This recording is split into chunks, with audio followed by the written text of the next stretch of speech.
Producer ಹಾಗೆ ಒಬ್ಬ ನಟ ಅಥವಾ ನಟಿ ಸಂಬಂಧದ ಬಗ್ಗೆ ಅನೇಕ ಬಾರಿ ವಿಶ್ಲೇಷಣೆಗಳಾಗಿದೆ. ಅದರಲ್ಲೂ ಹಿಂದಿದ್ದ ಘಟಾನುಘಟಿ ನಾಯಕರು, ಅದರಲ್ಲೂ ಧೀಮಂತ ನಾಯಕರು ಅನ್ಸ್ಕೊಂಡವರು ಪ್ರೊಡ್ಯೂಸರ್ಗಳನ್ನ ಅನ್ನದಾತರು ಅಂತ ಕರೆದು ಉದಾಹರಣೆ ನಮ್ಮ ಚಿತ್ರೋದ್ಯಮದಲ್ಲಿದೆ.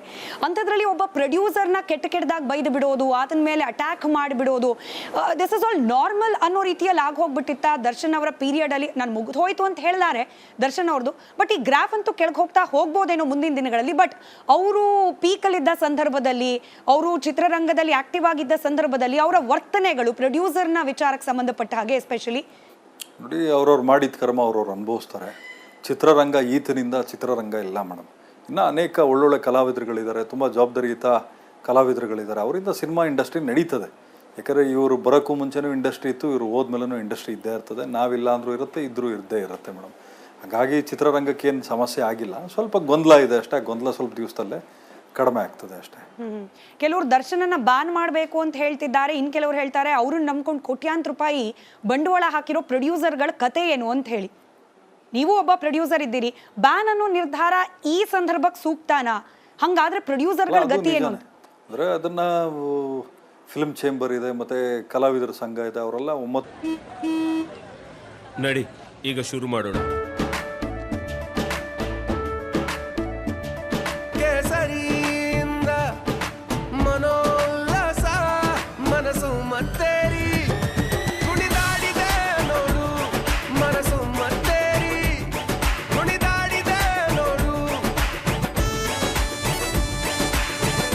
ಕ್ಷಣ ಕ್ಷಣವೂ ಆಚರಿಸಿ ಕೇಸರಿ ಹಬ್ಬ. ವಿಮಲ್ ಬಾಯಲ್ಲಿ ಹೇಳಿ ಕೇಸರಿ. ಒಂದು ತೀರ್ಮಾನ ತಗೋಬೇಕಾಗ್ತದೆ. ಇವಾಗ ಬ್ಯಾನ್ ಮಾಡಿದ್ರು ಕೂಡ ಏನಕ್ಕೆ ಮಾಡಬೇಕು, ಏನಕ್ಕೆ ಮಾಡಬಾರ್ದು, ಮುಂದಿನ ಏನು ಇವರು ನಿಬಂಧನೆಗಳು ಆಗ್ತಾರೆ, ಈತ ಹೆಂಗೆ ನಡ್ಕೋಬೇಕು, ಇಂಡಸ್ಟ್ರಿಯಲ್ಲಿ ಮುಂದುವರಿಬೇಕು, ಇದ್ರ ಬಗ್ಗೆ ಎಲ್ಲ ಒಂದು ಸ್ವಲ್ಪ ಅವ್ರು ಚರ್ಚೆ ಮಾಡಿ ತೀರ್ಮಾನ ತಗೋಬೇಕು ಮೇಡಮ್. ಯಾಕಂದರೆ ಇಂಡಸ್ಟ್ರಿ ಅಂತ ಬಂದಾಗ ನಮ್ಮ ಕೊಡುಗೆ ಭಾಳ ಚಿಕ್ಕದಿದೆ. ಯಾಕಂದರೆ ನಾವು ಇತ್ತೀಚೆಗೆ ಬಂದಂಥವ್ರು, ನಮ್ಮ ದುಡಿಮೆ ಇಂಡಸ್ಟ್ರಿಗೆ ಭಾಳ ಕಡಿಮೆ ಇರೋದ್ರಿಂದ, ಹಂಗಾಗಿ ನಮ್ಮ ಅನುಭವ, ನಮ್ಮ ಅನಿಸಿಕೆಗಳು ಇಂಡಸ್ಟ್ರಿಯಲ್ಲಿ ಫಿಲ್ಮ್ ಚೇಂಬರಲ್ಲಿ ಕೂತಿರೋರಿಗೆ ನಾವು ಬುದ್ಧಿ ಹೇಳುವಷ್ಟು ಅಥವಾ ಇನ್ಪುಟ್ಸ್ ಕೊಡುವಂಥ ಮಟ್ಟಕ್ಕಿನ್ನೂ ಬೆಳೆದಿಲ್ಲ. ಅಲ್ಲಿರೋರೆಲ್ಲ ಘಟಾನುಘಟಿಗಳೇ. ಅವರೊಂದು ತೀರ್ಮಾನ ತೊಗೊಂಡ್ರೆ ಏನೇ ಆದರೂ ಒಳ್ಳೆ ತೀರ್ಮಾನ ತೊಗೊಳ್ತಾರೆ ಅನ್ನೋ ಒಂದು ಭಾವನೆ ನನಗಿದೆ ಮೇಡಮ್. ಉಮಾಪತಿ ಅವರೇ, ನೀವೇ ಹೇಳ್ದ ಹಾಗೆ 2 ಜೀವ ಹೊಟ್ಟೋಗಿದೆ ಈ ಪ್ರಕರಣದಲ್ಲಿ. ಒಂದು ರೇಣುಕಾಸ್ವಾಮಿ ಅವರ ಕೊಲೆ, ಮತ್ತೊಂದು ಅನು ಅವ್ರ ತಂದೆ.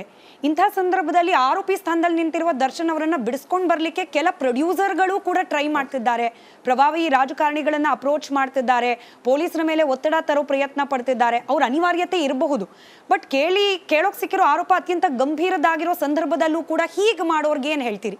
ಯಾಕ್ರೆ ಪಬ್ಲಿಕ್ಕಲ್ಲಿ ಮಕ್ಕೋಗಿಬೇಕು ಮೇಡಮ್. ಯಾಕೆಂದರೆ ಇಂಥವ್ರುಗಳೆಲ್ಲ ಇದ್ದಾರೆ ಅಂದರೆ ಇವ್ರ ಮನೆಗಳಲ್ಲಿ ಹಿಂಗೆ ಕೊಲೆ ಆಗ್ಬಿಟ್ಟಿದ್ರೆ ಇವರೆಲ್ಲ ಒಪ್ಪಿಟ್ಟಿರೋರಾ?